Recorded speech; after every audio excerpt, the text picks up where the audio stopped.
Hello everyone, welcome to my Pokémon Auto Chess video. Today I'm sharing a truly memorable moment, the story of my first win.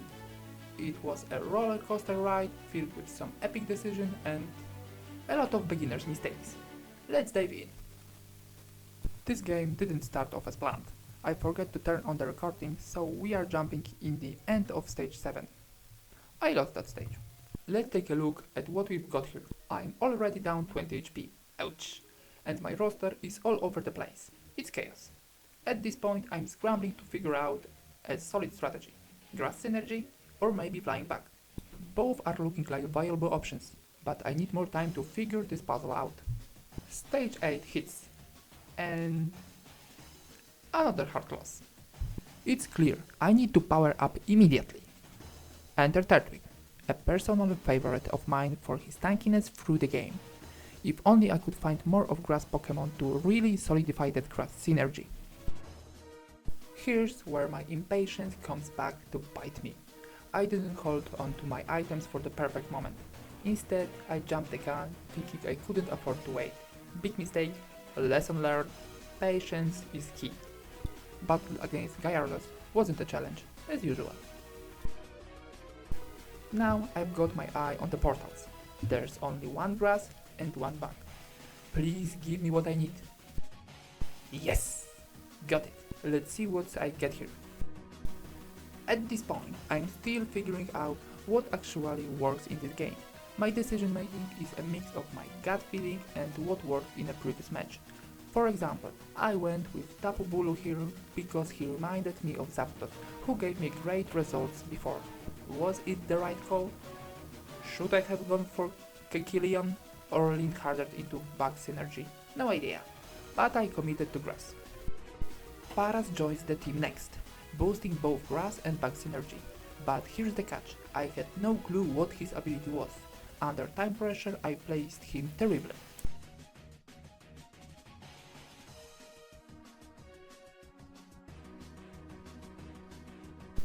Oof, thankfully it worked out with a convincing victory, showing some real potential for this build.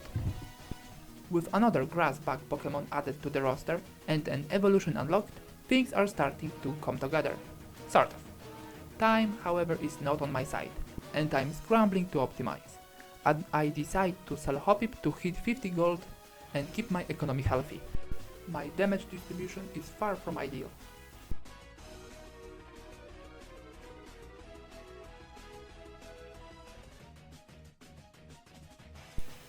And yet, somehow I manage a surprising win. Momentum is on my side now, and I'm starting to believe this could actually work. Another interesting addition to my grass roster, Draco.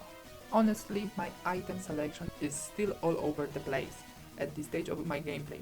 Understanding which item to prioritize is definitely knowledge I need to pick up soon. Level up! That gives me one more slot on the field and I grab a Budu. I love having a range 3 Pokémon like this in my lineup, but once again, time proves to be my greatest enemy. As a new player, processing all this new information feels like an ongoing battle, and there's just not enough time to fully analyze my options. And I lose my momentum, and that loss hurts. It's clear that something has to change. It's time to say goodbye to Metapod and transfer his items to someone more impactful.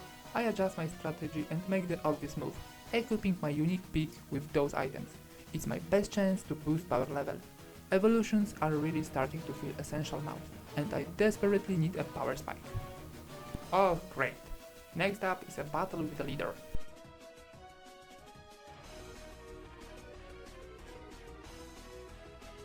But wait, what's this? A surprise win? Turns out my opponent had a Magikarp on their roster which played to my advantage. Maybe they are struggling with time management too. Who knows? Another grass option appears, but why am I still keeping my only evolution on the bench? Looking back, I was absolutely blind to this mistake.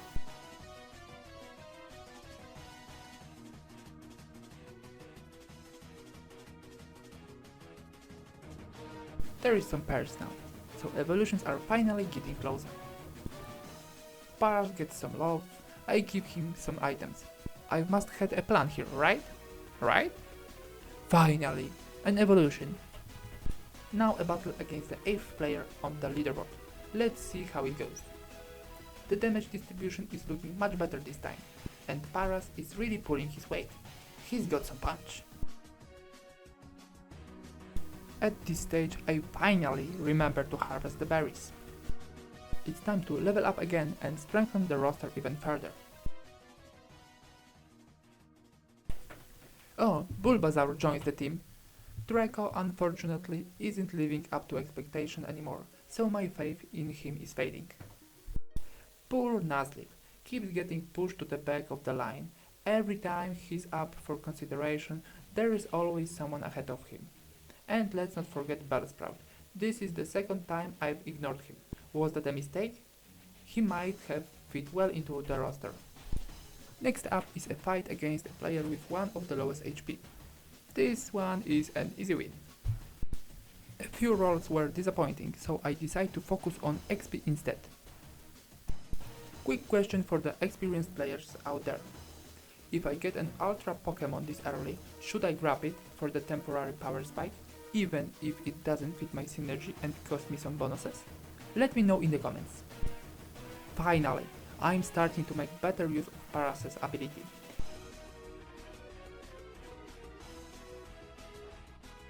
And it pays off with another victory. At this point I feel pretty good. Maybe I will gain some elo here. I pick up a pair of Chicoritas on the bench and lock the shop.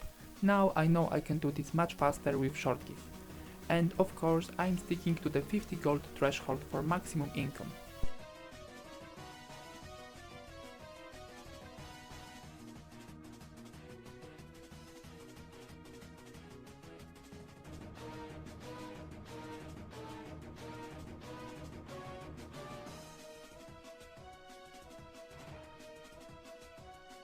The composition is holding up with Tapu Bulu, but I'm still missing a heavy hitter.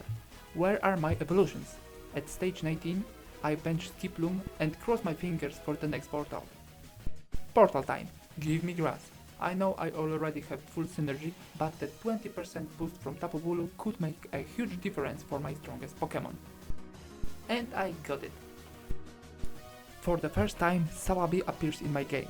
He's the only grass Pokémon available in this portal, but his damage potential isn't exactly impressive. I briefly considered Ferozma, but synergy wins out. Celebi, welcome to the team. Unfortunately, I don't have any items for him, so the power boost isn't as big as I hoped. Let's see how this plays out. Celebi deals some decent damage. Not a ton, but his survivability and the 20% synergy boost make him a solid addition. Oh, and I recovered 2 HP. Could this be crucial in the late game? We will see. Still, I find myself asking the same question. Where is my evolution? Maybe I should push for level 9 instead. With my last gold over 50 I roll, and finally, something good shows up. Of course, now you decide to appear. I go for it. Next up, a battle against the second ranked player in the lobby. The damage distribution is heavily skewed. My opponent is stealing all my paras. And the fight doesn't go my way. That's one hard. It's item pick time. I probably should have gone for something to boost damage, but for some reason I prioritize defensive aspects here. I've heard Ghastly is a solid tech Pokémon. Is that true? I'm not sure, but I decide to give it a shot. Goodbye Paras, you were amazing today, but it's time to move on. I distribute items somewhat randomly at this stage. Thought I do make sure my most important Pokémon gets at least one defensive item. There was an upgrade in my lineup. Finger crossed, it's enough to secure a win. Ooh, oh, it's the lobby leader.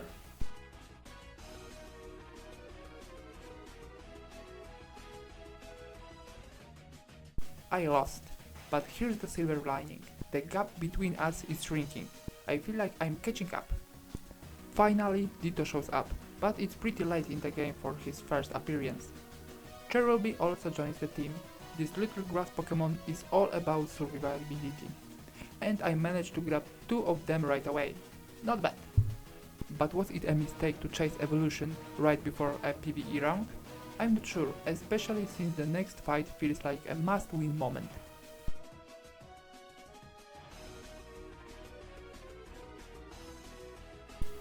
The damage disparity is becoming a real issue.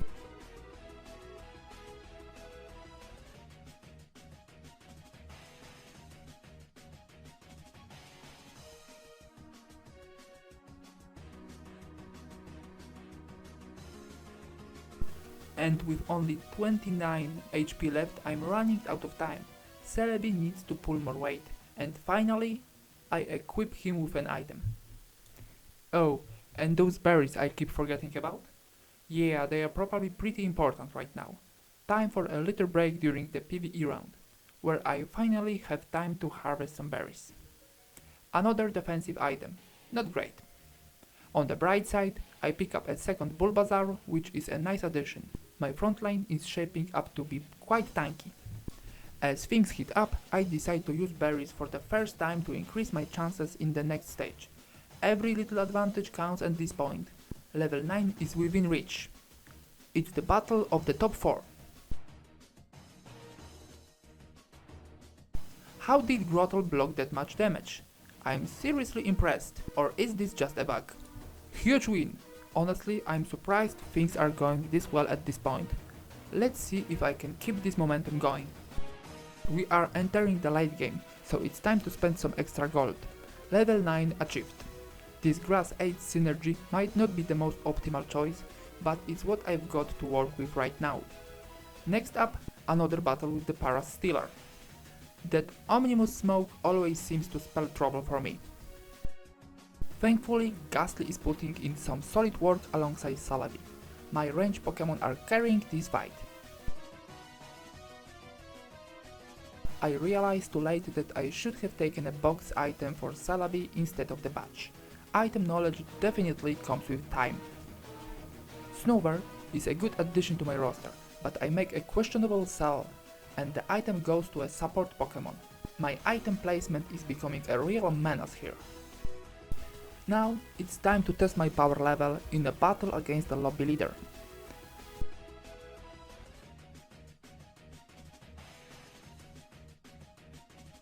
It's a close match, but it's clear I need to improve my roster immediately. Finally, an evolution. Ferrothorn is a big upgrade. Bulbasaur sadly is the weakest link, so he's out. But Ivysaur is a different story. But now I have to decide who to bench. A bit of panic sets in, and I take Ghastly out for now to maximize the 20% grass synergy buff. One round to catch my breath. A second Ghastly appears, and I consider adding potential Hunter to the roster. It might just fit.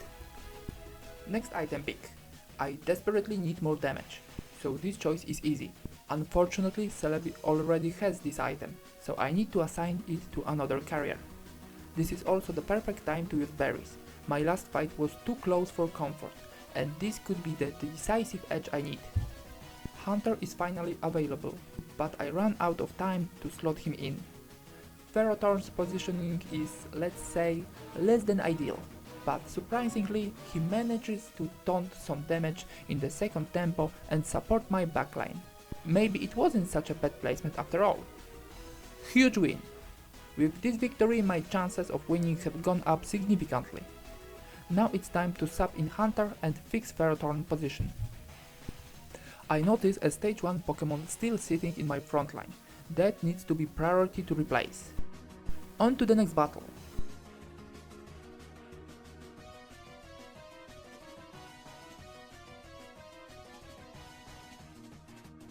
Oi, massive damage shift this time.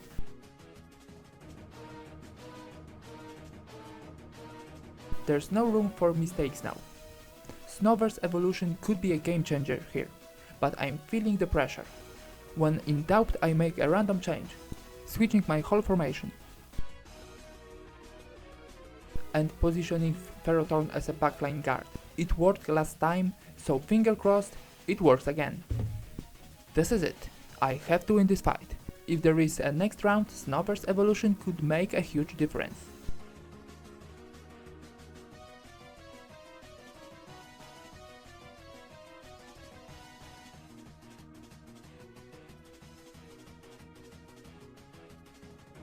Yes! Ferrothorn comes through as the MVP of this battle. The road to victory is still long, but this was a crucial step. I spot Abomasnow in the shop, and since Bouncewit hasn't been doing much, swapping it out feels like the right call. Another big improvement to the roster. Next, I search for more damage options, and X-Ray Vision stands out. Celebi seems like the best choice to carry it, so I make the swap. Fight time!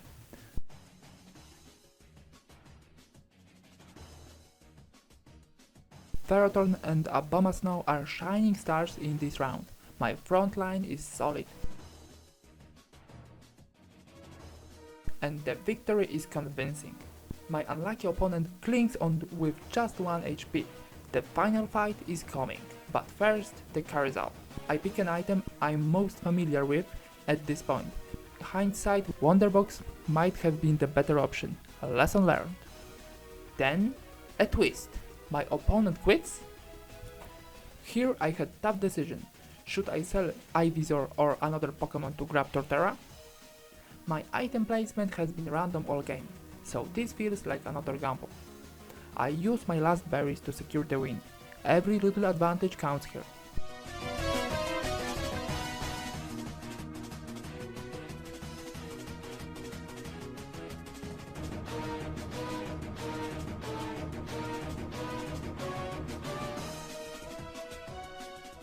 And there it is, my first win in Pokémon Auto Chess. This was a huge moment for me. Watching this back, I realized how many mistakes I made during the game. Still, Celebi was the true MVP of this match. Without him, I would have been knocked out much earlier. His additional HP boosts were absolutely crucial to my comeback and my way to return to 1000 ELO. Thank you so much for watching, I hope you found this video interesting and maybe you even learned something along the way. Thanks again, and I will see you in the next one. Bye!